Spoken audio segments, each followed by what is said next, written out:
जय श्रीकृष्ण. श्रीमद भागवत दशमस्कंद.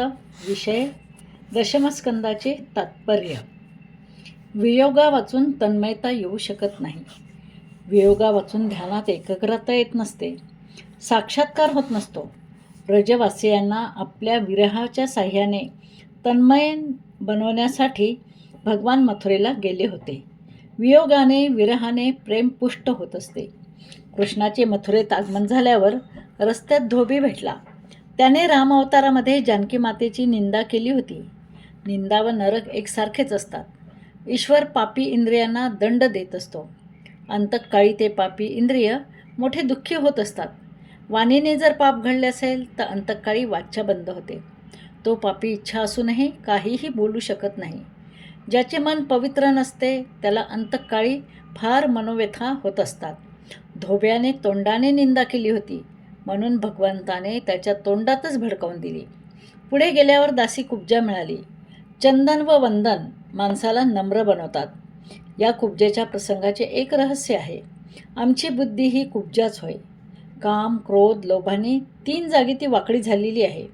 प्रभूची पूजा या 3ही दोषांना नष्ट करून शुद्ध करते.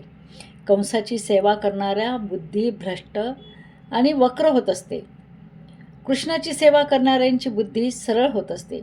मथुरेतील बनियाने त्यांचा सत्कार केला. बनिये अगाम बुद्धीचे असतात. थोडे जास्त देऊन घेण्याची आशा त्यांची असते. कमी घेऊन अधिक देणारे ते संत. आपल्या बुद्धीचा उपयोग भगवंताच्या प्राप्तीसाठी जो करतो तोच खरा बुद्धिमान. कुवलया पीड हत्ती म्हणजेच दर्प. मद मोह यांना श्रीकृष्णाने मारले. चानूर म्हणजे काम. कामाला परब्रह्म कृष्णाने मारले. मुष्टिक म्हणजे क्रोध. त्याला बलरामाने शब्दब्रह्म आणि नादब्रह्माने मारले. कंस हा अभिमानाचेच रूप होय. त्याच्या राण्या अस्ति आणि प्राप्ती. सर्वदा अस्ति प्राप्तीच्या चिंतनात गेलेला जीव म्हणजे कंस होय. वंदन व पूजन तर सर्व देवाचेच करायचे असते, पण ध्यान मात्र एका ईश्वराचेच करावे. एकाच स्वरूपात सतत मन गुंतविल्याने ध्यानशक्ती वाढत असते. मन त्यात स्थिर होत असते. कंस कृष्णाकडे वैरभावाने पाहत होता. त्याच्या मनात शत्रुरूपाने का होईना पण कृष्णाचाच वास होता, नाद होता आणि चिंतन होतं. म्हणून त्याचा उद्धार झाला. ईश्वराच्या मारण्यातही प्रेम असते. ईश्वर ज्याला मारतो त्यालाच तारतो पण. सद्गुरूची सेवा तर ईश्वरालाही करावी लागते. सद्गुरूचा आदर्श प्रस्थापित करण्यासाठी श्रीकृष्ण क्षिप्रा नदीच्या तीरावरील सांदीपनी ऋषीच्या आश्रमात विद्याप्राप्तीच्या हेतूने गेले होते. सुपात्र संताची सेवा केल्याशिवाय ईश्वराची कृपा प्राप्ती होत नाही. सेवेने प्राप्त झालेली विद्या सकल होत असते. सेवेने प्राप्त झालेली विद्या सफल होत असते. पुस्तक वाचून प्राप्त झालेली विद्या धन आणि प्रतिष्ठा देऊ शकते, पण मनाची शांती देऊ शकत नाही. केवळ स्वतःच्याच प्रयत्नाने मिळवलेली विद्या अहंकार उत्पन्न करू शकते. संताच्या सेवेने प्राप्त झालेली विद्या विनय आणि विवेक उत्पन्न करते. वैराग्याशिवाय विद्या शोभा देत नाही. गुरुचे चांगले वाईट विचार, संस्कार इत्यादी सर्व काही विद्यार्थ्याच्या जीवनात उतरत असतात. विद्यार्थी अवस्थेत संयम फार आवश्यक असतो. विद्या तीच होय जी प्रभूच्या चरणी नेते, मुक्ती देते. जो आत्मतत्वाचे सांदीपन करू शकतो तोच सांदीपनी होय, तोच गुरु होय. पिता पुत्राच्या वंशाला बिंदुवंश आणि गुरु शिष्याच्या वंशाला नादवंश म्हणतात. नादवंश बिंदुवंशापेक्षा श्रेष्ठ असतो. भगवंताची गोकुळ लीला 11 वर्षाची, मथुरा लीला 14 वर्षाची आणि द्वारकेतील लीला ही 100 वर्षाची होती. श्रीकृष्ण पृथ्वीवर 125 वर्ष सशरीर राहिले होते. मथुरेत उद्धवाच्या आगमनाची कथा ज्ञान व भक्तीचा मधुर कलह आहे. उद्धव निर्गुण ज्ञानाच्या पक्षाचा होता, तर गोपी प्रेमलक्षणा सगुण भक्तीच्या पक्षाच्या होत्या. भगवंताने उद्धवला व्रजात पाठविले. श्रीकृष्णाला वाटले की जर गोपींना ज्ञानाचा अनुभव आला तर त्याला विरहाचे दुःख होणार नाही. उद्धवाला जर भक्तीचा अनुभव आला तर त्याचे ज्ञान सफल होईल. 47व्या अध्यायातील 12व्या श्लोकापासून ते 21व्या श्लोकापर्यंत भ्रमरगीत म्हणून प्रसिद्ध आहे. भ्रमरगीत एकवचनात आहे, तर वेणुगीत आणि युगलगीत हे बहुवचनात आहे. उद्धवासोबत राहिल्याने गोपींनाही ज्ञानलाभ झाला. त्यांची भक्ती ज्ञानामुळे दिव्य झाली. विरह अवस्थेत श्रीकृष्ण तत्वतः जवळ आहे असे त्या मानू लागल्या. नंदबाबा, यशोदा, राधा तसेच अन्य गोपीचे तीव्र कृष्णप्रेम पाहून उद्धवाचा ज्ञानाभिमान जळून खाक झाला. आता त्याला कळून चुकले होते की प्रेमभक्ती वाचून ज्ञान निरर्थक आहे. प्रेम ज्ञानापेक्षा श्रेष्ठ आहे. गोकुळ सोडून जाण्याची उद्धवाची इच्छाच होत नव्हती.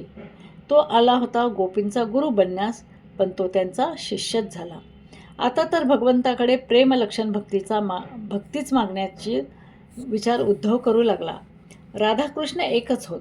उद्धवाचे ज्ञान आणि गोपींची भक्ती म्हणजे सगुण आणि निर्गुण यांचा संघर्ष व समन्वयच आहे. कृष्णाची गोपीबरोबर प्रेमलीलेची कथा स्कंदाच्या 48व्या अध्यायात समाप्त होते. आता भगवंताच्या राजसलीलेचा आरंभ होतो. राजस भक्तांच्या मनाच्या निरोधासाठी राजसलीलेची कथा आहे. दशमस्कंदाच्या उत्तरार्धात 50व्या अध्यायात जरासंधाच्या आक्रमणाची कथा आहे. 50 वर्षाचे होताच जरासंधा नावाचा काळ आपल्या मथुरा नगरीवर म्हणजे शरीरावर आक्रमण करील. जरासंध म्हणजे वृद्धावस्था होय. 50 वर्ष पूर्ण झाल्यानंतर जरासंध येत असतो. जरासंध आल्यानंतर मथुरेचे तट तुटू लागतात. डोळ्यांची, कानांची, हातापायाची शक्ती क्षीण होते. 40वे वर्ष सुरू होताच प्रापंचिक कर्मप्रवृत्तीला आळा घालण्यास प्रारंभ केला पाहिजे. श्रीकृष्णाने जरासंधाचा 17 वेळ पराभव केला. 18व्या स्वारीच्या वेळी जरासंधाने कालयवनरूपी काळाला आपल्यासोबत आणले. त्याच्या तावडीतून सुटणे कठीण असते. तेव्हा जरासंध आणि कालयवन एकसाथ येऊन धडकले. तेव्हा श्रीकृष्णाला मथुरा सोडून द्वारकेला जावे लागले. द्वारका म्हणजे ब्रह्मविद्या, अर्थात श्रीकृष्णाने ब्रह्मविद्येचा आश्रय घेतला.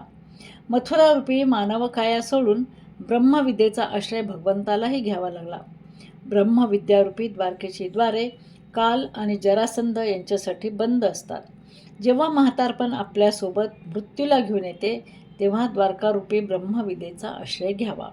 म्हातारा 17 वेळा आजारातून वाचवू शकतो, पण 18व्या वेळीस मात्र काळ त्याला सोडत नाही. हे या कथेच्या रूपकातून सांगायचे आहे. जरासंधाचा त्रास म्हणजे जन्ममरणाचा त्रास. विश्वकर्म्याने निर्माण केलेली द्वारका नगरी इतकी विशाल होती की त्याचे द्वार कुठे आहे शोधावे लागत असे. म्हणून या नगरीचे नाव द्वारिका असे पडले आहे. प्रवर्षण पर्वत म्हणजे जेथे ज्ञान आणि भक्तीची मुसळधार वर्षा होत असते ते स्थान. वयाच्या 91व्या वर्षी प्रवर्षण पर्वतावर निवास करावा. इंद्रियरूपी द्वारावर परमेश्वराला स्थान दिले तर जरासंध आणि कालयवन त्रास देऊ शकत नाही. राजा मुचकुंदाची कथा या तत्वाची द्योतक आहे की तरुणपणी विलासी जीवन जगणाऱ्याला मुक्ती मिळणे फार कठीण आहे. मुचकुंदाने कठोर तपस्या केली. पुढच्या जन्मी तो ब्राह्मण झाला आणि नरसिंह मेहताचे रूप घेऊन अवतरला. तो द्वारकाधीशाची फार लाडका होता. भगवंताने त्याची 52 कार्य पूर्ण केली. पुढे रुक्मिणी हरणाची कथा येते.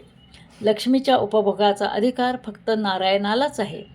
उपयोग आणि उपभोगात अंतर आहे. गरजेनुसार इंद्रियांना अनिर्वार्य विषय पुरवणे हा झाला उपयोग.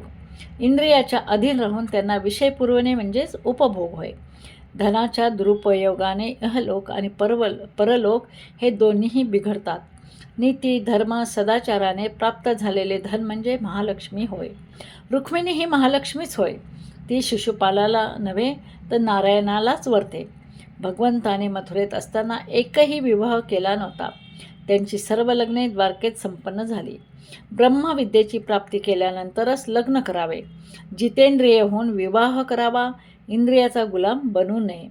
भगवान जितेंद्रिय होऊन लग्न करीत असत. जीव जेव्हा ईश्वराशी विवाहित होतो तेव्हाच तो कृतार्थ होतो. रुक्मिणी श्रीकृष्णाचा विवाह जीव आणि शिवाचे मिलन होय, जे सुदैव सद्गुरूच्या कृपेने घडले आहे. रुक्मिणी भगवंताची आद्यशक्ती होय. रुक्मिणीने श्रीकृष्णाच्या 6 गुणांचे वर्णन 7 श्लोकात लिहिले आहे. यश, श्री, औदार्य, ज्ञान, वैराग्य आणि ऐश्वर. पत्रात कृष्णाला सुंदर विशेषण दिले होते. हे जग नव्हे तर जगाचा निर्माता सुंदर आहे. माणसाची सुंदरता ईश्वराच्या सौंदर्यामुळे आहे. भागवत माणसाला सुंदर दृष्टी देते. गोपाल कृष्ण भगवान की जय.